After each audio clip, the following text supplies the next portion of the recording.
এই সূরাটা বললে মনে হবে আপনি এখানে বসে কিয়ামতটা সচক্ষে লাইভ দেখতেছেন। সুবহানাল্লাহ পড়বেন না? সূরাটার নাম হচ্ছে আল কারিয়া। কি নাম? সবাই বলেন কি নাম? আল কারিয়া মানে হচ্ছে বিকট আওয়াজ, ভয়ঙ্কর আওয়াজ, যে সাউন্ড, যে আওয়াজ, যে বিকট শব্দ পৃথিবীর কোন মানুষ শুনে নাই। The trumpet, the siren, the whistle, বিশাল এক হুইসেল বাজানো হবে, একটা শব্দে গোটা বিশ্ব ভেঙে খান খান হয়ে যাবে। এটার নামই হচ্ছে আল কারিয়া। চিল্লায় এখন সুবহানাল্লাহ। ওই হুইসেল দেওয়ার জন্য রব্বুল আলামিন স্পেশাল একটা ফেরেশতা বানিয়েছেন, তার নাম হলো ইসরাফিল আলাইহিস সালাম। কি নাম? ইসরাফিল আলাইহিস সালাম সাইরেনের ভেতরে 3টা ফুৎকার দেওয়ার জন্য তৈরি করেছেন। তার ডিউটি হচ্ছে তার গোটা জীবন জুড়ে সে হুইসেলের ভেতরে 3টা ফু দিবে। এই ফেরেশতার পা দুটো হচ্ছে জমিনে, এই ফেরেশতার মাথা হচ্ছে আকাশের অনেক উপরে। সৃষ্টির পর থেকে এই ফেরেশতা ওই সিংহাটা, ওই বাঁশিটা তার 2 ঠোঁটের মাঝখানে লাগিয়ে আল্লাহর আরশের দিকে তাকিয়ে আছে and just waiting for the green signal. 3টা ফু দেওয়ার জন্য রব্বুল আলামিন একটা ফেরেশতা বানালেন, ইসরাফিল ফেরেশতা।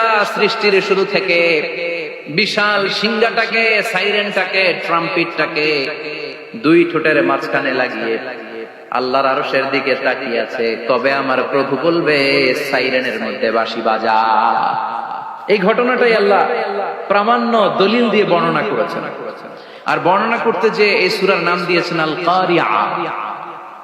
ভয়ঙ্কর আওয়াজ, বজ্রনিনাদ, মহাপ্রলয়ের সেদিন এমন আওয়াজ হবে যে আওয়াজ পৃথিবীতে কেউ কোনোদিন আমরা শুনি নাই। ভয়ঙ্করতম বজ্রপাতের আওয়াজ। আসলে এই বজ্রপাতের আওয়াজ খুব বিকট আওয়াজ। আপনি ঠিকই বলেছেন। ইসরাফিল যখন ওই সিংহার ভেতরে ফুৎকার দিবে, ওই ফুৎকারের যে আওয়াজটা হবে, এই আওয়াজটা কি এই আওয়াজগুলোর মতো? কথা বলেন। এর চেয়ে অনেক ভয়ঙ্করতম আওয়াজ, যে আওয়াজ শুনলে আপনার হৃদয় শিউরে উঠবে, কেঁপে উঠবে। এই আওয়াজটার নাম হচ্ছে আরবিতে আল কারিয়া। আল্লাহ বললেন বিকট একটা আওয়াজ হবে। 3টা আওয়াজ করার জন্য, 3টা হুইসেল বাজানোর জন্য ইসরাফিলকে আমি বানালাম।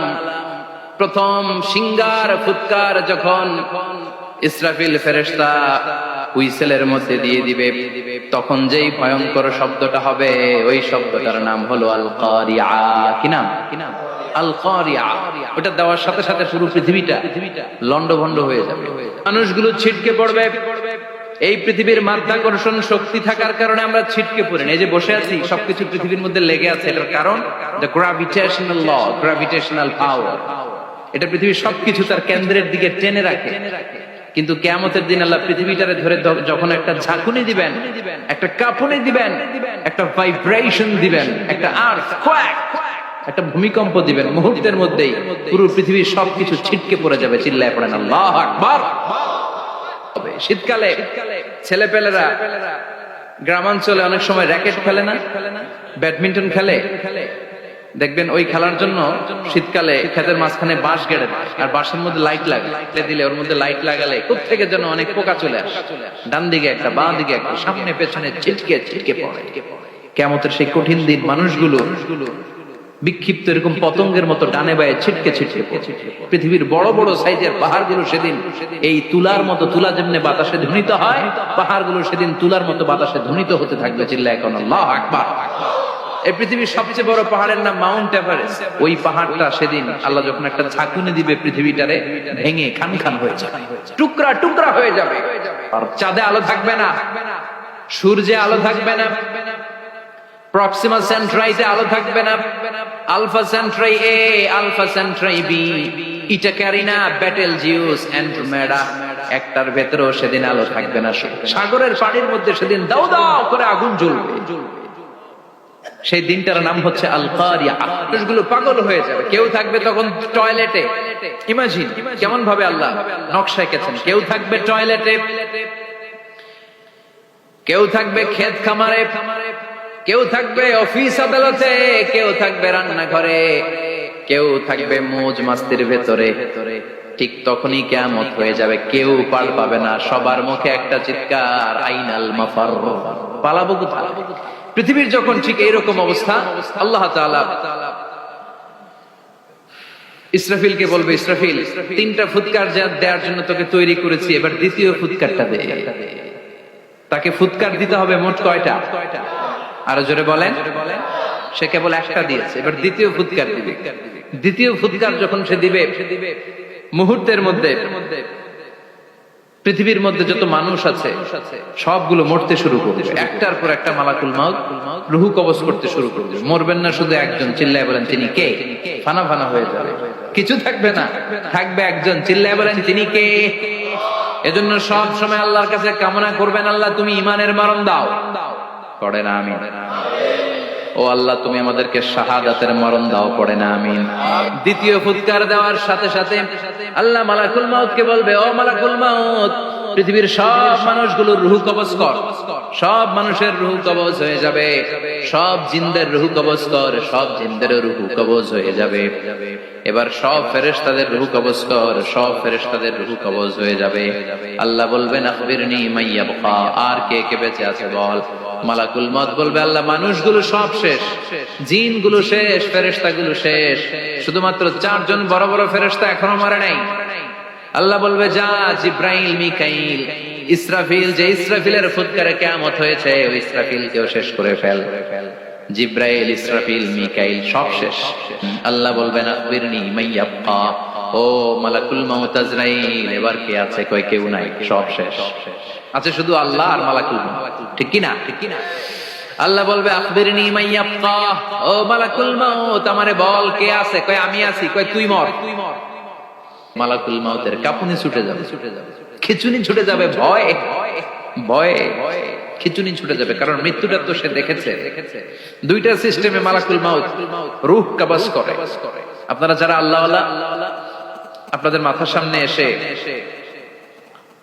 একটা যুবক, সুশ্রী, যত সুন্দর হতে পারে একজন মানুষ, এরকম একজন মানুষের চেহারায় আসছে আপনাদের কাছে, এসে সুগন্ধি পারফিউম মাখা, সাদা ধবধবে কাপড় পরে এসে আপনার শিওরে বসে, এসে খুবই বিনয়ের সাথে, ভদ্রতার সাথে বলবে, ইয়া আইয়াতুহান নাফসুল মুতমাইন্না, ইয়া আইয়াতুহান নাফসুল মুতমাইন্না, ইয়া আইয়াতুহান নাফসুত তাইয়্যিবা, হে পবিত্র আত্মা বেরোয় আয়। বলার সাথে সাথে আপনার রূহটা স্মুথলি বেরোয় যাবে। জান্নাতের হানুতে করে কাফনের মধ্যে পেঁচিয়ে আপনার রূহটারে মালাকুল মউত ইল্লিনে নিয়ে যাবে। আল্লাহ আমাদের সবার নসিবে এই ঘটনা তুমি জারি করে দিও। আর যারা ইসলাম মানে নাই, কোরআন মানে নাই, বিশ্ব নবীরে মানে নাই, তাদের সামনে কুৎসিত আকৃতির একটা ভয়ঙ্কর চেহারা নিয়ে আসবে। বিআকবাহি মা ইয়াকুন, হাদিসে এসেছে, যত খারাপ হতে পারে একজন মানুষের চেহারা, যত দুর্গন্ধ যুক্ত হতে পারে একজন মানুষের দেহ, বিদঘুটে ভয়ঙ্কর রাক্ষসে এক চেহারা নিয়ে আসবে। মুমিনের সামনে এসে যেমনি ভদ্রভাবে বসে যায়, সে এরকম আসবে না, সে ত্রাস সৃষ্টি করবে। ডাকাত যখন আপনার অ্যাটাক করে এমন ত্রাস সৃষ্টি করবে, কোপ মেরে আঘাত করে আপনি ভয়ে সব দিয়ে দিবেন। ওনারা দেখলে আপনার পিলে চমকে যাবে। ভয়ঙ্কর দুর্গন্ধযুক্ত কালো একটা ড্রেস পরে আপনার সামনে এসে এমন ত্রাস সৃষ্টি করে বসবে, ওইটা দেখলে অবস্থা খারাপ। চিৎকার দিয়ে ধমকাবে আর বলবে, ইয়া আইয়াতুহান নাফসুল খাবিসা, হে পাপাত্তা বেরোয়া ইলা গাদাবিল্লাহ, আল্লাহর ক্ষোভ, আল্লাহর রাগের দিকে তুই বের হয়ে আয়। মুমিনের আত্মাটা যেমনি স্মুথলি বের হয়ে এসেছে, কাফেরের আত্মাটা বলার সাথে সাথে বেরোতে চাইবে না। পা থেকে টান মেরে সারা দেহ থেকে খিচুনি দিয়ে পুরো দেহটারে চাপতে চাপতে জীবিত একটা ছাগলের চামড়া জীবিত অবস্থায় তার দেহ থেকে উল্টো দিকে টেনে টেনে বের করলে যেমন কষ্ট হয়, একজন কাফেরের রূহ দেহ থেকে টেনে হিচড়ে মালাকুল মউত বের করে ফেলবে।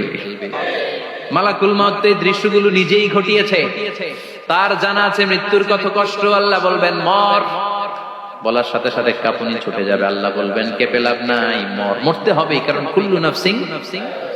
মালাকুল মউত কাঁপতে থাকবে। আল্লাহ বলবেন জান্নাত এবং জাহান্নামের মাঝ বরাবর একটা জায়গা আছে, আল আরাফ, ওইখানে দাঁড়া।